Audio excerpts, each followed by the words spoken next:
So Rachel, tell me a little bit about your practice and how that applies to what you've done here. Sure. So my practice, which I started started a studio in 2009, and that's called Genuinefake. So as you can see, that name in itself is an oxymoron. It says a lot, but at the same time it's quite open as to what you want to perhaps interpret that as, or where you want to take it or apply it. But that very dialogue that's going on between those two concepts and ideas is very much a part of my practice at large. I use my creative practice to try to start conversations and dialogue about access, about our aspirations, what's kind of leading us to want to try to create the way that we do create or make, but also at the same time about agency. I really do believe that, people on the ground making and shifting, breaking things up, putting things down, that's culture. It is dynamic. There are things that are constantly in flux. And I think having dialogues about what's kind of shaping that flux are really important to help us looking forward to achieve something which, for me, I think my core values are about inclusion, and at the same time, about how can you say, design, or art even, not just being something inaccessible or only for an elite or for few. I really believe that architecture does touch everybody's lives. We live in towns, we live and shelter our bodies, and from that sense it affects everyone. So at the same time, trying to have an open conversations with, of course, people within the industry, architect to architects talking, that's really important. But at the same time, I do think it is great to have opportunities to have conversations about our landscapes and environments with the wider public. Sure, and Folkestone is somewhere undergoing transformation in ways that you perhaps felt people could be drawn into those conversations better. Yeah. And there was an opportunity with the demolition of the old arcade building on the beach, and you thought, this could be an amazing forum for an artwork. Yeah, so the space, the kind of what this space represents, nostalgia for the folk of Folkestone. Of course, when I moved here, it was no longer here. But that in itself, again, becomes a metaphor, a symbol for that transformation that's happening. Since setting up the project, it's amazing. The people going by who just kind of suddenly stops. This used to be the old Rotunda, and this is exactly where the crazy Gulf was. And, just seeing their faces light up. People would have told me their stories, what it was like growing up, coming to this space, or that this is where they met their partner. So it was an important place, not just for leisure and fun, but also a place for public life, where community ties would have been kept up. There was also a very big market here, which drew people, all around Kent to Folkestone, and that footfall in itself would have had an impact on several other economies within the town. So I wanted to kind of, in a way, that way of making that conversation, that arcade being something so dear and again very recognizable to this part of the town on the seaside. An arcade is a familiar space in its function, what it does.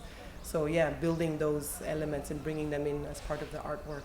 But it's a place for fun as well, and I like the way you've incorporated that element of fun into the games you've designed here. Do you want to walk us around and say what the journey you're hoping people will have when they come in here? For sure. So what they'll see from outside, even before they come in here, so we have the kind of neon light flashing fortune here, and I think there's also that element, that when we do have that sense of possibility and speculation happening in the town, that idea of making a fortune, or that people are kind of chasing. I think somehow intrinsically we all have that in us as humans somewhere, but that very thing of wanting to call people, to attract them, begins at that point from its outward connection. So people, they understand they're coming to an arcade or something, but when they will come inside, they will begin to suddenly see that these are not the machines that they're maybe familiar with in terms of the narratives that are included in the games.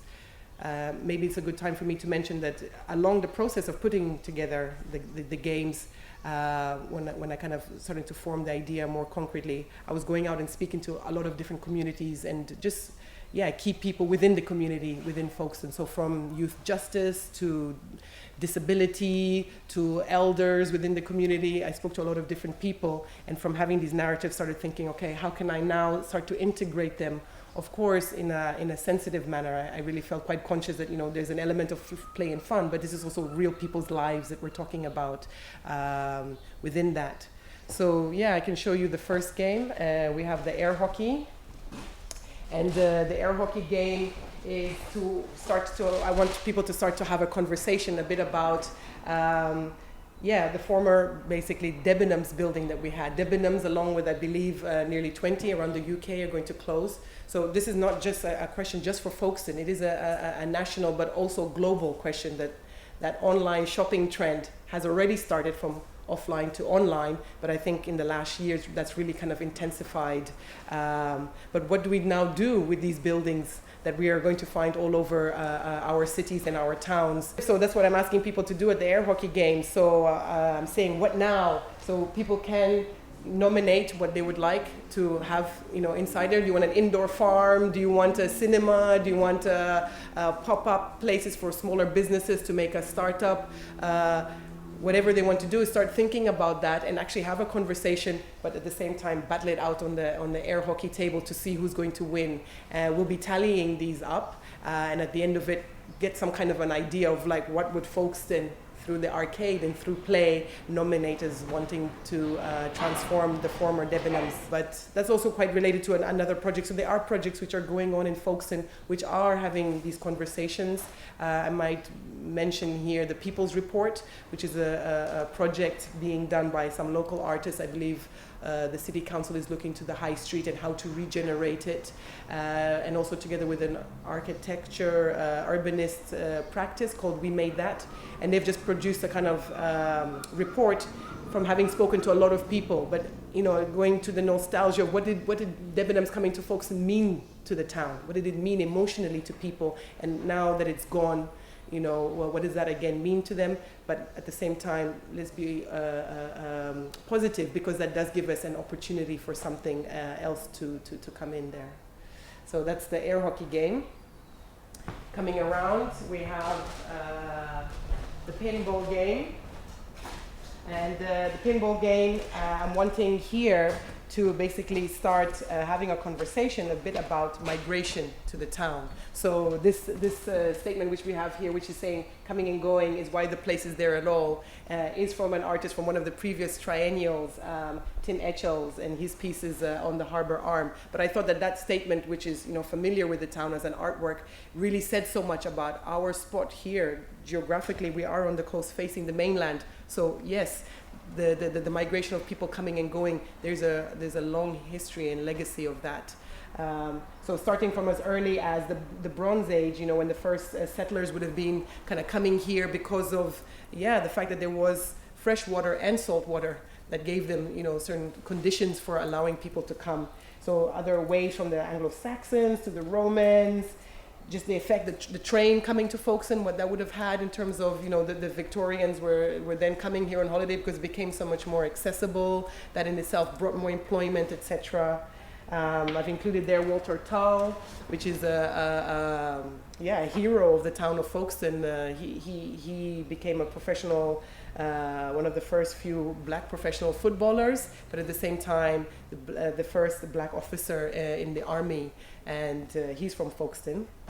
So, but the fact that, you know, his father, coming from freed slaves, had kind of come to be around here, that in itself, again, is a product of migration of people. But this brings us up to the more recent, which is, for example, just that the HS1 train line came, putting that journey under 53 minutes, suddenly it became a lot more attractive to a lot of other people.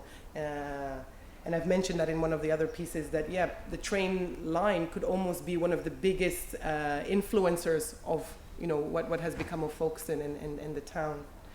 And how do the balls work? Sure, so you pick up a ball, so I'll invite you to put the ball into the dropper, and then we'll see what is your fate. Can you stay in Folkestone, or will you have to move away? No. Straight. Jackpot. Well done. So you have won a penthouse property in the Shoreline Residential Development. Whoa. Yeah. And so you've done really well. For some other people, if you've ended up at the bottom end here, you would have had to be rehoused by the council to a much cheaper district, which that happens to some people here. And then within that, we have some of the other spectrums of, again, what is allowing people to make roots here. There's things to offer people, but in many ways, the impacts of that are also going to uproot people. So that's what I was wanting to have a kind of dialogue about that, and just be aware, perhaps, you might be one of the owners of the penthouse, but for some of the other people in this space, their fate is very different in all this regeneration happening. Sure. Yeah. Under orders, and they're away. She's driven up towards the line, going clear. Off Tecker, and they've reached up towards the line. No, that's about it. Ray Cochran wins. The 4:30, won by number 2, Curry Dunn. Yes. And we have Who Dares Wins next. Yeah, Who Dares Wins. This is our trawler race. This used to be a derby horse racing game, which I think more people would be familiar with, but this is another one of our games that we've hacked. From speaking to the fisher community, a young fisherman called Harry Muddle, and he was telling me, in my interview with him, I was asking him what were some of his kind of fonder memories growing up in Folkestone, that kind of nostalgia.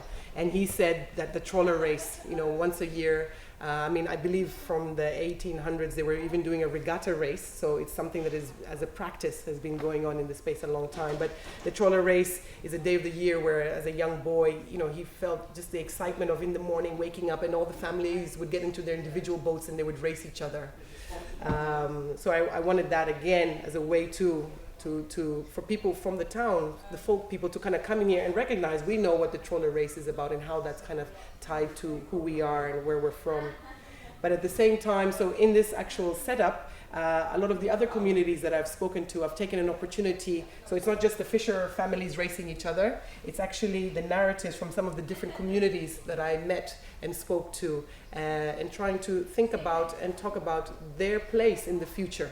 I really picked up a sense of, of course, strong sense of possibility from people, but at the same time, there are a lot of challenges that different communities are facing. And I wanted this game as a way to start to bring out some of those narratives and reveal some of these more concealed narratives. So from the fishing community, that's really talking about, they're now down to only 8 or 9 boats in our harbor. So do we want to have a town where there wouldn't be any fishing going on, that it would just become more like a marina for yachts and things for rich people? And if we do want fishing to stay part of our town, which it has been practiced in this space for generations, we as a town need to kind of think about and talk about how we're going to support them and ensure that their place in this town is always going to be part of its future. Talking a bit about the Pride community, so in terms of architecture, the fact that we have the Pride celebration in town, which just happened on Saturday, is a real way of embedding and making people feel welcome and part of the space.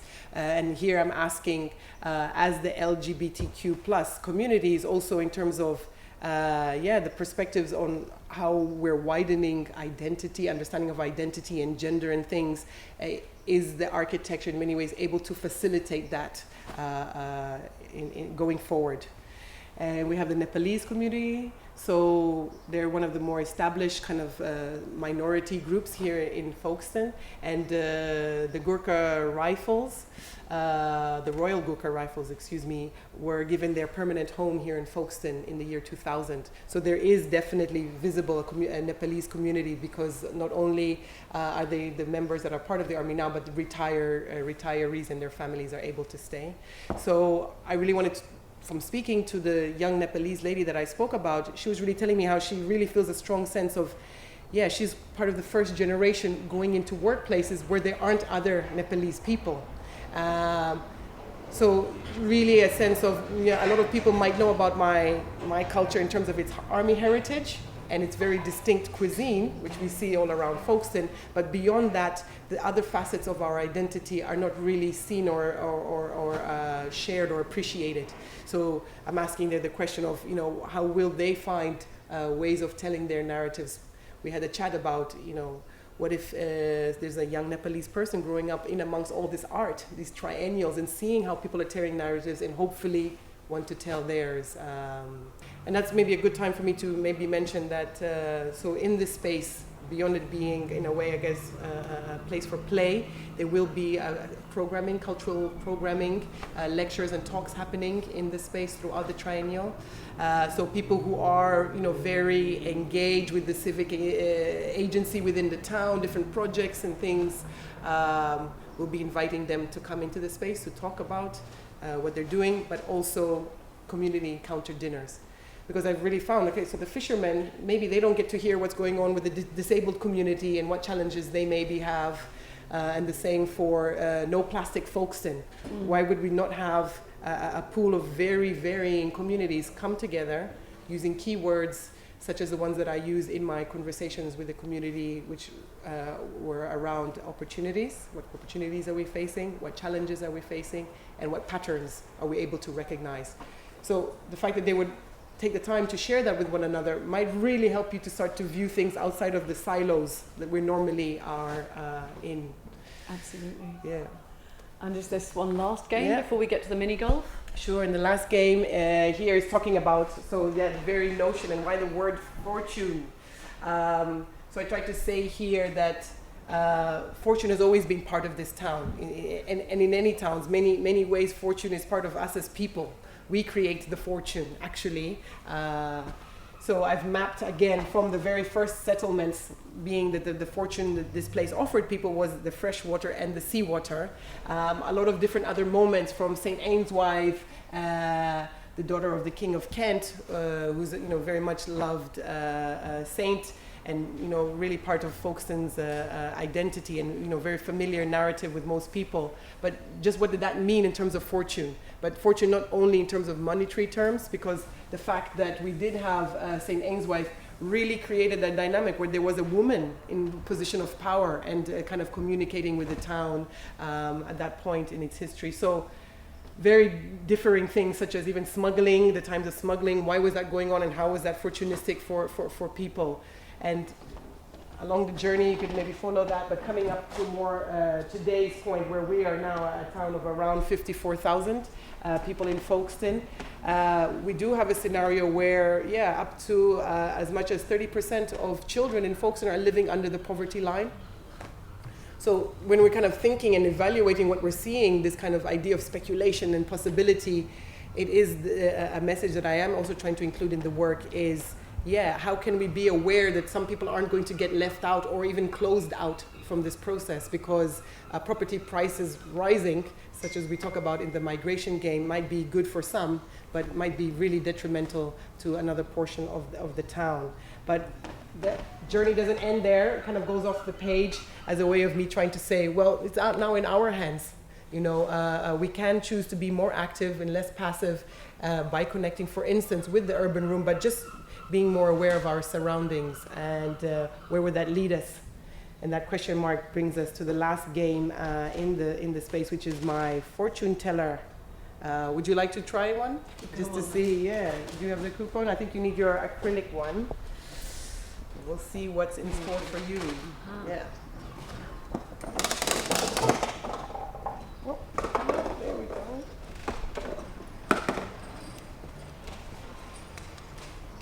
You need to give it a squeeze. Go. Yeah. Wait. There you go.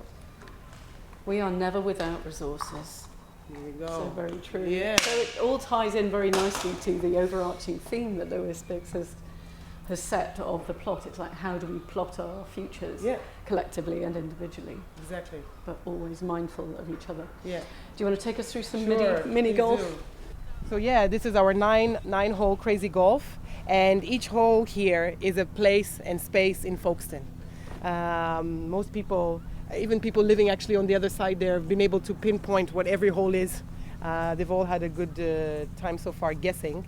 But each place, for instance, the Grand Burston, which we're looking at there in the background, is just talking about, it's one of the biggest hotels we have. The fact of its scale makes it quite affordable. So traditionally, it has been a kind of coach holiday type of hotel. But at the same time now, when the town is regenerating, there is a different type of tourist that is trying to be attracted to this space, and we have to again just maybe have dialogues about who's being included, who's being targeted, and again who's maybe being excluded or maybe not kind of focused on. We have the viaduct, which again is talking about the impact that the train lines have brought to Folkestone, not only in the Victorian period, but again now with the HS1 train line. We have the Arbor Arm, and again I'm talking there about the use of our industrial heritage in the town, that this whole space has been given a kind of second life. And then here we have the Lee's Lifts, which again is about heritage in our town, but I've framed this one, the little spiel about it, as more of a question, because there has been a whole saga of a story about are we going to get them fixed or not, and actually the fact that the new apartments that are being built are being built very close to the Lees, that's what allows us to connect the upper part of Folkestone and the lower one. So I'm putting there a question, because of these kind of very affluent apartments, is that Lee's lift going to be fixed very quickly, allowing people to connect between the two? We have here Bovary Place, a shopping center, which, in many ways, if we talk about, like we said, to do with tourism and who we're trying to attract to the town now, there is an air from my conversations with the community that, all the high street stuff, it's all quite, expensive things, not things that I would really need or be able to access. So again, access, retail, that narrative, but also the fact that on Saturdays, it is a hub place for people to come. There is a small square there. There are some public benches. There's some cafes. So it is a really important place for community ties. It's where people would meet with one another and have some of the conversations that are important in terms of community life. So that's what that whole's about. And lastly, we have the Saga building. So this building has recently been evacuated because of the recent pandemic in terms of increased numbers of people remotely working. So a bit like the Debenhams, we now have this very big stock of building in the center of our town where, again, it's an opportunity for us to kind of think, now what's going to happen, what's going to go in there, and where will that take us? While acknowledging that the benefactor of so much of this investment, the benefactor for Folkestone is Roger de Haan, yes, whose business is the Saga business. Yes, of course. So, yeah. So here I'm offering all the visitors a postcard of Folkestone, fortune here, and I've kind of mapped out some of the more recognizable icons of Folkestone around the town. But what I'm hoping to achieve with this is what I'm inviting people to do is to think about where does their fortune begin and end. So I'm wanting them to do a little bit of emotional mapping, if you can call it that, psychogeography. I would like them to use the following colors as a way to start to think about where is it that they feel the most joy in Folkestone? Where is it that they feel the most hope? Like, okay, this is coming. You might think that these apartments are bringing people to the town, which is going to do really well for your business. So that might be where you're going to color in some hope, despair, and fear as well. And we've got the color pencils for them here to be able to do it. And what I would like people to do is to then take this over to the urban room. So in a way, physically connecting, because in the end of November, this is all going to come down. But for people to have it in their, in their minds, where the urban room is, where does this story going to continue beyond the Triennial? We're asking people to, once they've drawn in their emotions and feelings in the town, with some space to take some notes, to bring us over to us in the urban room, and we're able to create an analysis. We might start to see certain patterns about what does Folkestone fear, and what is Folkestone most excited about going forward from here.